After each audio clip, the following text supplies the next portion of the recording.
I'm Alex. Hi, Alex. How are you? I'm from Venezuela. You're from Venezuela? Yeah. Oh, very good. Which part of Venezuela? Maracay. Okay. It's near to Caracas. Okay. So I saw you recently visit Argentina. Yes, I did. You did a great work with your Spanish. I tried. Yeah. I'm taping a show for HBO Max. Yeah. Some of you might know in the past I've done some travel shows, and I've always loved going to other countries where they don't even know who I am, and behaving in a way where they laugh at me. I've always thought that was kind of a weird, sort of a kind of diplomacy. If they see an American who comes over and the joke is on me, you know, and naturally it always is. So we've shot a few countries, and then we just shot in Argentina. And yeah, I did try to use my Spanish here and there, and I think it got a little better.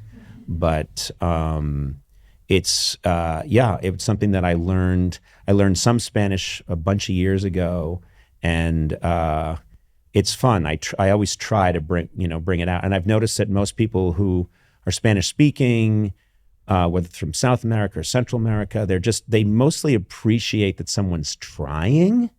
I think it's nice to try, even if I'm butchering the language. But I also think it's very beautiful. I think I sometimes will watch telenovelas, and I don't even, they're speaking so quickly, I don't know what they're saying, but I'm listening to it and I think this language is so beautiful. It's like music. The way French and Spanish they're musical. And then I think English just must sound terrible compared to English, and of course German, you know, is a nightmare. You know, if you're ordering a sausage and a beer, it sounds like you're declaring war. So, but yeah, beautiful language. Yeah, but my question is, you know, the big news in Argentina is the new president. That election happened while I was there. But the dead dog is called Conan, and the news is he talked with the dead dog. Yes. Let me explain to the audience just so they know. Because if anyone's listening right now and doesn't know, that sounds just like babble. Yeah. What? There's a guy who's running far right. He was running for president. He's pretty out there. He's pretty crazy. He ended up winning. Good thing that could never happen here. Anyway, he loved his dog, and so he had his dog cloned like 7 times. But his beloved dog's name is Conan. So everyone in Argentina thought that I was there to do something about the fact that his dog was named Conan, and I had to break it to them that no, I didn't fly for 15 hours just to walk around and say I have the same name as your new president's dead dog. So, but yeah, it was a big story there. Yeah. Well, I'm with my wife, and our dog is called Conan for you. So that's you named your dog after me? Yeah. Well, thank you. He's a That's Yorkie. fantastic. Next to this man wearing a mop on his head, this is the greatest day of my life. He's a Yorkie and had a gray hair like you. So and do you yell at Conan ever? Like, Conan! Yeah. You know, I mean, that would be triggering for me. Conan, why did you shit there? You know? It's what I used to hear all the time. Till 4 years ago. It's great to talk to you. Welcome to Miami. Nice to talk to you too, sir. Yeah. All right, I think we have time for one more question. There's a woman up here. Maybe we can do 2. We can do 2 more. 2 more questions. Hi. Hi, Conan. How are you? Good, how are you? I'm good.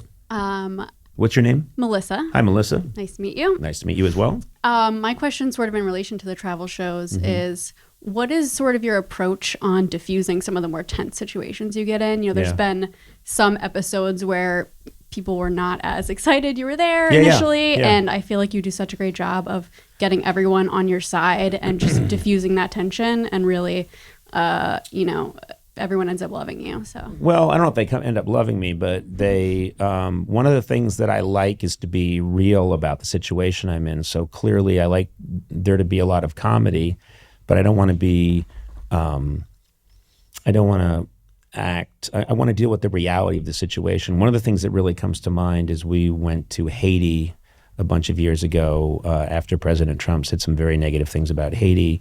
and we were there and we were shooting, and it was really lovely because I went to a schoolroom and these kids didn't know who I was, but I was acting very silly and they were laughing. And then I was wearing a short sleeve shirt and all these kids gathered around and they were just like, oh my God, like this poor man is dying. And I went, they're freckles, you know. But like I say, it's nice to have the shoe be on the other foot. You know, I'm the odd person out. But there was a moment we were shooting in Port-au-Prince and there was a group that just saw this tall white guy with a camera crew and they assumed I was there to make fun of them. And they were getting really mad. So I went over and I was showing them footage of what I do. And they were clearly, you could see they turned and realized, oh, he's like a clown. You know what I mean? In a good way. I was explaining to them that, and I was showing them the work, and they were understanding, and you could see in that moment it kind of changed. And I thought, a great segment. Yeah, I really liked that, and clearly, without getting too heavy, there's a lot of people. We're in a time of a lot of division, a lot of anger, and I'm much more interested in trying to find out what I have in common with other people. And I'm try not to, you know, if I hear how somebody voted or if I hear something about something they tweeted, I try not to go right to, I completely disagree with that person. Instead, I try to figure out what do we have in common, which I think would be, we could all stand to do that a little bit more. So just take a deep breath and try and think about what do I have in common with this other person? Because we've just, you know, we're all on this thing together. There's no other place to go yet until Elon Musk finds another planet. There's no other where to go. So we might as well try and make that happen. Thank you. Yeah, thank you.